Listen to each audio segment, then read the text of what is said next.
Mga kababayan, ngayong araw po ng Biyernes, December 5, 2025, mas lumalapit pa po ang bagyong Wilma o Tropical Depression Wilma sa landmass po natin dito sa may bandang Eastern Visayas. So ngayon din po inaasahan na ito ay maglalandfall sa coastal water po ng Giwan, Eastern Samar. So aalamin po natin yung mga detalye at yung kanyang mga lugar po na madadaanan sa mga susunod na mga oras. Titignan din natin kung ito'y lalakas pa ba sa tinatawag natin na tropical storm category hanggang sa severe tropical storm at kung magiging typhoon category po na bagyo. Lahat po yan ay aalamin natin ngayong araw ng Friday. Pero bago tayo magsimula, hihiling lamang po ako ng pabor na ilike niyo po yung video natin. Malaking bagay po yon at pagsuporta po para sa amin. By the way, para sa mga hindi pa po nakakilala, muli akong papakilala ko po si Kuya Francis, ang inyo pong weather forecaster ngayong araw po ng Biyernes. So ngayon, samahan niyo po ako sa minuto natin sa pag-update po sa lagay ng ating panahon. So ipapakita ko muna sa inyo yung pinaka-condition po ng lagay ng ating panahon para din makita natin yung nangyayari.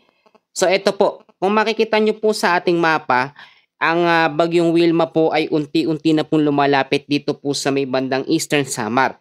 Ngayong araw din po ay nakikita sa ating forecast track and kanyang intensity na maglalandfall po ito sa Giwan, Eastern Samar. Yan po yung pinakaunang lugar po na kanyang madadaan, then susunod po yung mga lugar. Babanggitin ko po mamaya. Ngayon din po, consistent po ito sa pagiging tropical depression or pag sinabi natin na tropical depression, ito po ay kategorya ng mahinang bagyo. Dahil nga po lumalapit na yung kanyang hangin dyan po sa ating landmass ng Eastern Visayas, ay nakataas po ang wind signal number 1 sa ilang bahagi po ng Luzon, Visayas at Mindanao. Ito medyo madami po yung mga lugar. So makinig po tayong mabuti. Meron po tayong nakataas na signal number 1 ngayon dyan po sa ilang bahagi ng Luzon. Sa southern portion po ng mainland Masbate, nakataas ang signal number 1. Sa Visayas area naman, ito medyo madami po yung mga lugar dahil dyan po talaga siya direktang dadaan. So sa Visayas, kasama po sa signal number 1 ang Northern Samar, ang Eastern Samar, Samar, Biliran, Leyte, Southern Leyte, Northern portion po ng Cebu, kasama rin po ang Mandawi City, kasama po ang Bantayan at Camotes Island, Eastern at Central portion po ng Bohol. Yang mga lugar po na yan ay makakaranas po ng wind signal number 1. So pag sinabi nating signal number 1, merong warning lead time ito na 36 hours. Sa loob ng 36 hours, mararamdaman o mararanasan po yung epekto ng signal number 1 na magtataglay o nagtataglay ng bilis ng hangin na 39 to 61 kilometers per hour. Yan po yung hangin kung makikita nyo. Meron na siyang sirkulasyon ng hangin. Yung tinatawag po natin na hangin na yan, yan po yung spiral clouds. Yan yung merong impact. Kapag tumatama sa landmass natin, yun yung bibigay ng mga hangin, ng mga pag-uulan, pero mahina yung hangin niya kasi signal number 1 lamang po siya. So sa area ng Mindanao, apektado din po ng trough extension po ng bagyong Wilma. So nakataas din po ang wind signal number 1 dyan po sa Surigao del Norte, including Siargao at Bukas Grande Island. Kasama rin po ang Dinagat Islands at northern portion po ng Surigao del Sur. So yung mga lugar na yan, hindi naman na nakikitang itataas pa hanggang signal number 2 or signal number 3 dahil dun sa tinatawag po natin na forecast and intensity ng bagyong Wilma ay consistent po yan hanggang lumabas po ng ating landmass sa araw po ng Monday, December 8 ay consistent po siya sa pagiging tropical depression. So meaning to say hindi po ito lalakas into typhoon category o super typhoon. Kung nangangamba po yung mga kababayan natin, kamusta po kayo dyan, yung mga senior po natin, yung mga elders po natin, yung mga OFWs, yung mga nag-aabang po. Maraming salamat po dahil lagi nyo po akong hinihintay at sobrang natutuwa po talaga ako. Alam nyo, yung mga comment nyo po, napakalaking bagay po yun para minsan ma-encourage ako at talagang masipagan ko pa. Yung mga senior po natin, silently lang sila dyan, pero minsan nagko-comment sila, nababasa ko po isa-isa yan. Tinitignan ko po talaga, hindi man ako nakakapag-react pero nababasa ko po yan. Yung laging nagsasabi sa akin na kuya, salamat po. Salamat din po sa inyo dahil nakikinig po kayo sa aking ibinabalita sa lagay po ng ating panahon. So ulitin ko po, maglalandfall po ang bagyong Wilma.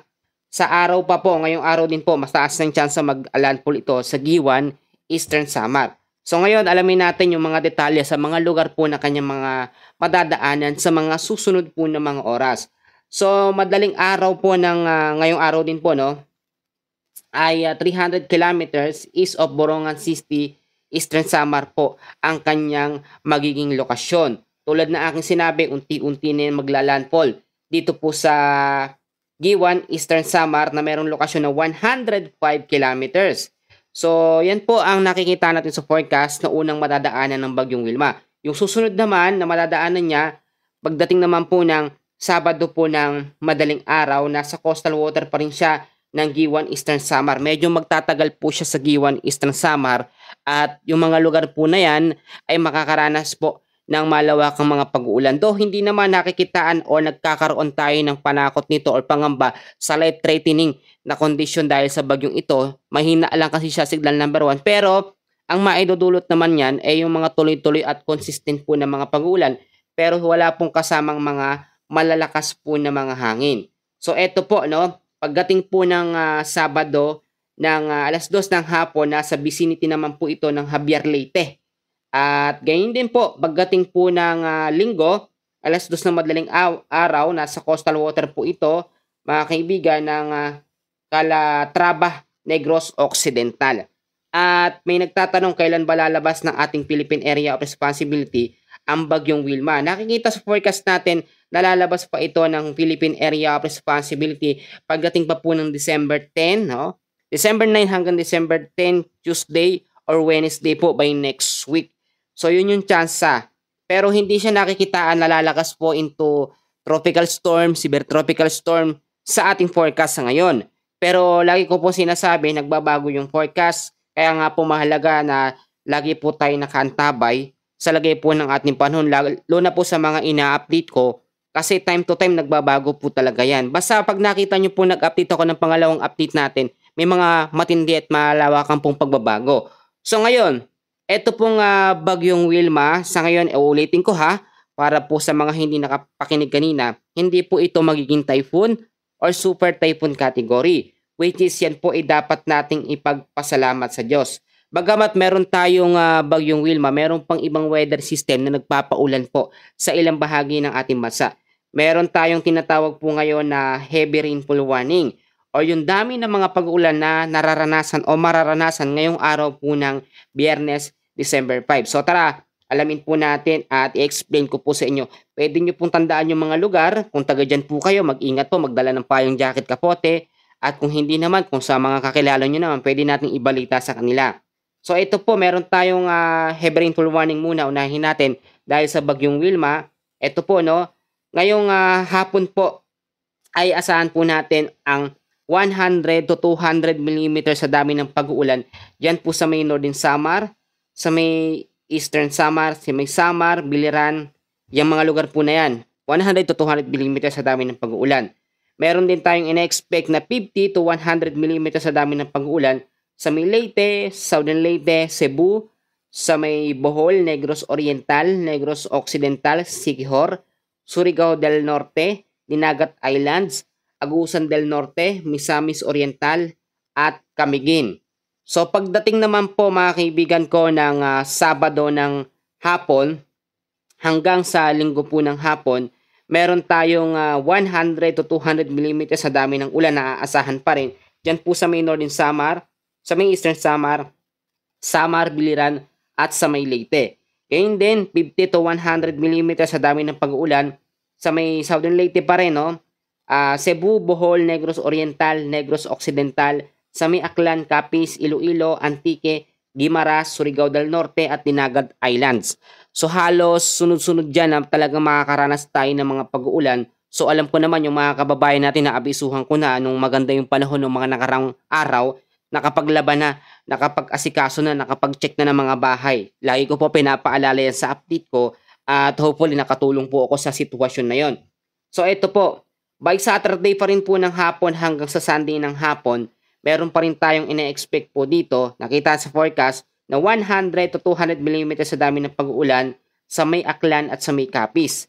Meron ding 50 to 100 millimeters sa dami ng pag-uulan sa may Antique, sa may Iloilo, Guimaras, Negros Occidental, Negros Oriental, sa may Cebu, sa may Biliran, Leyte, Northern Samar, Eastern Samar at sa may Samar. So yung mga lugar po na binanggit ko, halos yan nakataas sa wind signal number 1. At halos yan din yung mga lugar na naaapektuhan po directly ng Bagyong Wilma. So bukod sa Bagyong Wilma, meron din tayong nakataas na heavy rainfall warning dahil po sa shear line.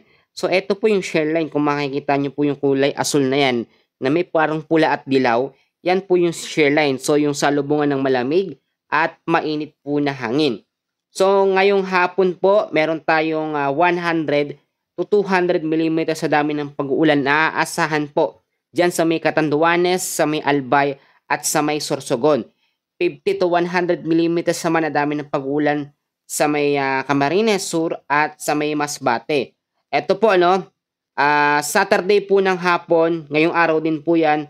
Friday po hanggang Saturday po ng hapon ay meron po tayong 100 to 200 mm sa dami ng pag-uulan sa Camarines Sur pa rin po, Catanduanes, Albay, Sorsogon at sa may Masbate. 50 to 100 mm sa dami ng pag-uulan sa Camarines Norte at sa may Romblon. So halos sunod-sunod yung mga lugar, no? Luzon, Visayas at Mindanao ngayong araw, mataas ang tsansa na makaranas po tayo ng malawakang po mga pag-uulan dahil sa shear line at sa Bagyong Wilma. So ito meron pa po, tapusin po natin, pakiusap po. Saturday po ng hapon hanggang sa Sunday po ng hapon, December 7, ay meron pa rin tayong 100 to 200 mm sa dami ng pag-uulan dyan sa may Quezon, sa Camarines Norte, Camarines Sur, sa Marinduque at sa may Romblon.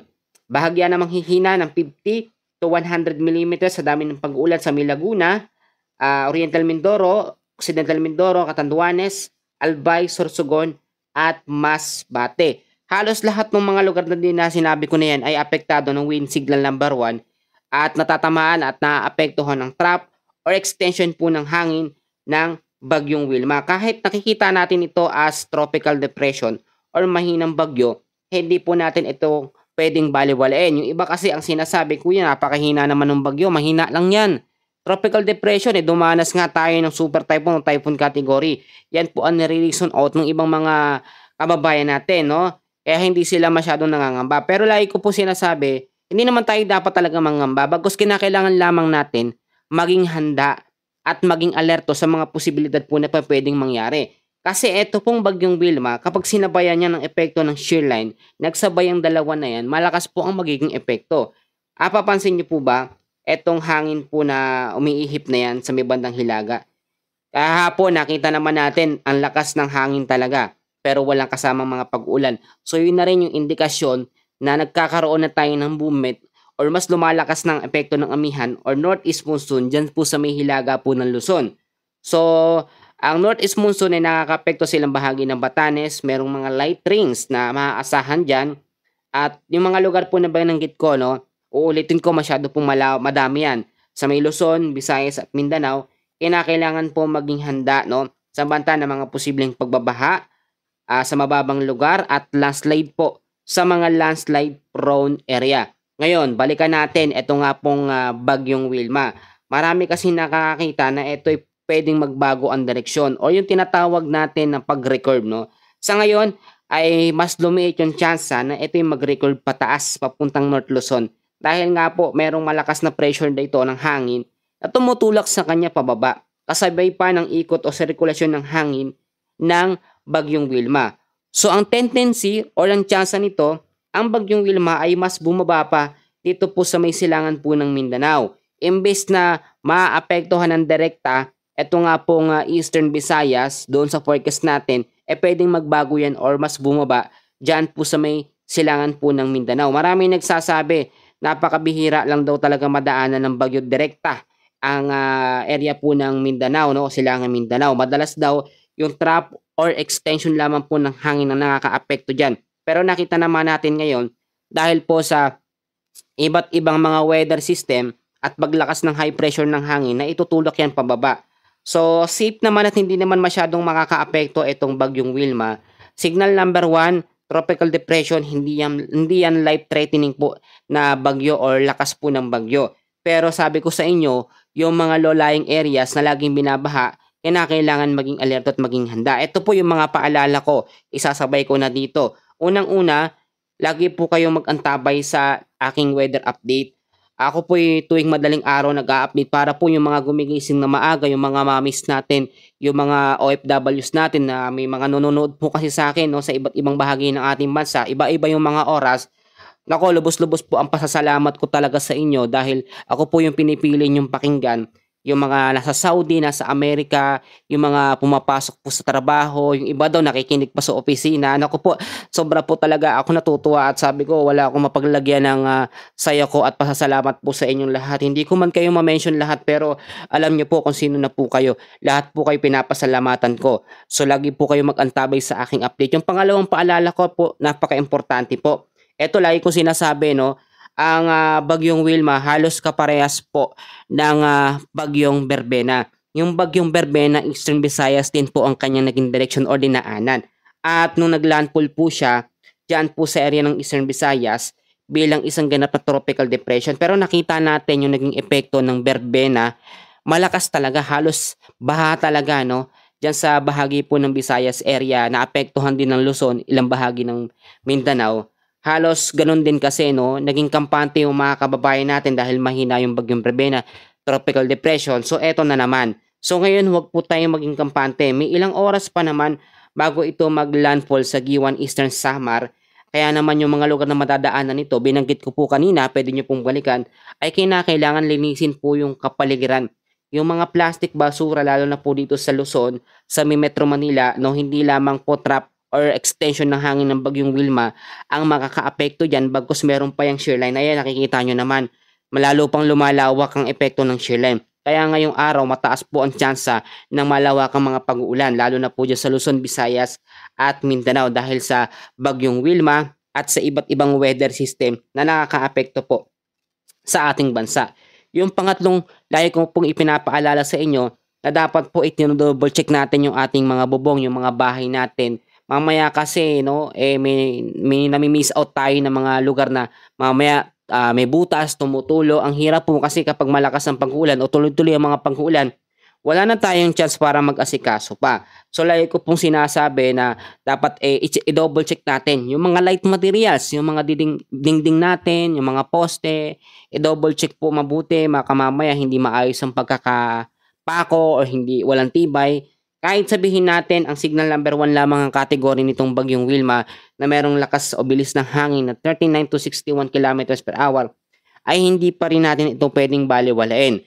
So yung iba sinasabi, kuya, alam na namin yan, paulit-ulit ka naman ang sinasabi, no? Alam nyo po, mahalaga po kasi yung lagi ako nagpapaalala. Tayong mga Pilipino po kasi, kailangan laging nire-remind. So ako lang po talagang gumagawa ng ganito, no, sa mga nagwe-weather, yung lagi po ako nagre-remind. Hindi lang po kasi ako basta mag-a-update lang. Gusto ko rin napapaalalahanan ko po kayo. Pinagsasabay ko na po yan. Yung isang paalala ko din mga kaibigan, dahil nga po ang bagyong Wilma, more on mas maraming mga pag-uulan kaysa sa malalakas na hangin, kailangan meron po tayong nakaimbak na mga pagkain. Nasasapat mo ng ilang araw. Lalo na kapag nag-start na po itong magpaulan ng tuloy-tuloy o mag-landfall dyan sa may Eastern Visayas sa mga susunod po na mga oras or mga araw. Doon po natin mararanasan yan. So yung magandang panahon ng mga nakarang araw, no, sinulit na po natin yon. At eto, no, wag po kayong masyadong mag-alala dahil sa pagtala po ng Pag-asa ay 1 hanggang 2 bagyo ngayong December hanggang sa matapos po ang taon. So may chance naman mga kaibigan, mga kababayan, na hindi matuloy yung susunod na bagyo, wala pa naman nakikita sa forecast. At eto naman bagyong Wilma ay mahina lamang. So importante na lagi tayong may imbak at sapat na pagkain. Eto pa, at alam naman natin na lagi ko sinasabi yung go bags. Importante sa LGU o sa barangay natin, sa lahat po ng mga lugar ng LGU na mga nasasakupan po ninyo, meron po naka-stock dyan. Kung wala naman, pwede tayong gumawa ng sarili nating go bags. Merong flashlight, medical kits, may mga tubig, pagkain, may mga battery, reserve battery po para sa mga kung sakaling magkaroon po ng brownout o mawalan po ng kuryente dahil po sa bagyong Wilma. Ngayon din, no, yung ibang mga pumapalaot, no, yung mga babiyahe po sa pandagat na sasakyan ay nakasuspended pa, no, o suspendido pa dahil nga po sa banta ng bagyong Wilma. Nakita nyo, hindi man nakikitahan ito ng malakas na bagyo pero sinuspende na. maganda na yung nag-iingat po talaga tayo ng maaga kaysa aabutan tayo ng malakas po na malakas po na pag-uulan. Kasi uulitin ko, hindi lang Bagyong Wilma, meron ding shoreline. So ang shoreline halos same siya ng effect po ng Bagyong Wilma kapag nagpaulan. So dapat po maunawaan nating mabuti na yun po ang ibinibigay na epekto minsan ng shoreline, yung tipong malawakan at malalakas din na mga pag-uulan. Wala naman na tayong namomonitor ngayon na easterlies or maalinsangan ng hangin. Ang northeast monsoon mas lumalakas na, malamig na hangin na rin ang ating nararamdaman sa madaling araw at sa hapon. Ito po yung panghuli kong paalala. Kailangan po na ipanalangin natin o manalangin po tayo sa Panginoon sa safety po ng bawat isa at malusaw po itong Bagyong Wilma. Alam niyo po, kapag sabay-sabay po tayo nanalangin at nagpray sa Panginoon, wala pong imposible. Very powerful po ang ating pananalita, ang ating pagpe-pray directly sa Panginoon natin na ito'y malusaw, mag-recurve at wala pong mapaminsala o wala siyang maapektuhang matindi. At isa din sa dagdag natin sa panalangin natin na hindi ito lumakas sa pagiging typhoon o super typhoon category. Dahil kapag kaganoon na nangyari, alam niyo naman, Eastern Visayas, hindi pa talaga nakaka-recover doon sa mga nakaraang mga bagyo tulad ng Super Typhoon Yuan at yung Typhoon Tino. At alam naman natin na hindi po magpapabaya at hindi po natutulog ang Diyos sa mga ganito pong sitwasyon. So ngayon pong araw ng Friday, iti-take ko po ulit ang opportunity na makapag-share po ng Word of God o Bible verse natin ngayong araw. So narito na po ang ating Bible verse of the day. Sa Romans chapter 8 verse 18, mga kapatid, mga kababayan, narito po ang sinasabi. The trials of today will not last forever. God is turning your pain into purpose and your struggles into testimonies. Amen po sa pagkabasa sa salita ng ating Panginoon. Napakasarap naman po pakinggan ang ating memory verse ngayong araw po ng Friday. Totoo po mga kaibigan na yung pain or paghihirap po na ating nararanasan ngayong araw po na yan, ngayong mga kasalukuyan po, ay hindi po panghabang buhay. Bagkos yung mga pain o lahat ng naramdaman nating hindi maganda, mga sakit, yung pagkawala ng ating minamahal, lahat po ng mga bagay na yon ay may purpose. At yung mga struggles at paghihirap po natin ay nagiging testimonies or patotoo po sa ibang tao. Kaya nga po napakahalaga ng isang tunay po na mananampalataya o tagasunod po ng Diyos ay dumadaan sa pagsubok, no? Kasi diyan po natetest talaga. Alam niyo po, kapag nalagpasan po natin yung ganung mga pagsubok bilang isang tagapagsunod po ni Jesucristo o ni Jesus Christ, ay malalaman po natin na balang araw may purpose siya. Kaya nangyayari yung isang bagay. Lahat po ng mga yon ay pwede natin at nangyayari pong patotoo sa ibang tao, no? At tayo po ay nagiging blessing sa kanila. Kasi ang sinasabi ng iba na lahat po talaga, no, makakaranas ng mga pagsubok, mga bagay na hindi magaganda, at lahat po talaga ako po sa totoo lang naranasan ko po 'yan. Marami po akong mga sakit na naramdaman, I mean yung sa kalooban po na wala yung mga minamahal ko sa buhay, family ko, mga kapatid ko, yung mga magulang ko. Pasensya na ho na i-share ko yung buhay ko. Yun naman po kasi ang totoo. Lahat po tayo iba-iba. Pero tulad ng sinabi sa Romans chapter 8 verse 18, the trials of today will not last forever. Napakasarap po nun. Totoo po yun. God is turning your pain into purpose and your struggles into testimonies. Mga kaibigan, panghawakan natin yung salita ng Panginoon ngayong araw po ng Biyernes. Sa lahat po ng mga problema, lahat po yan ay pansamantala lamang. Kapag tayo po mga kaibigan ay nanalig sa ating Panginoon, magkakaroon po tayo ng buhay na walang hanggan sa pamamagitan po ni Jesucristo. So kinakailangan po natin na tiisin lamang lahat ng pain dahil po yan ay may purpose sa mas magandang bagay. At tayo po ay magiging buhay na patotoo sa ibang mga tao na hindi pa nakakakilala sa Diyos. Mga kaibigan, mga kababayan, yan po muna ang ating update. Yung ating weather update nasa unahan, yung ating Bible verse nandito po sa may bandang dulo, hulihan. Maraming salamat po at God bless po sa inyong lahat.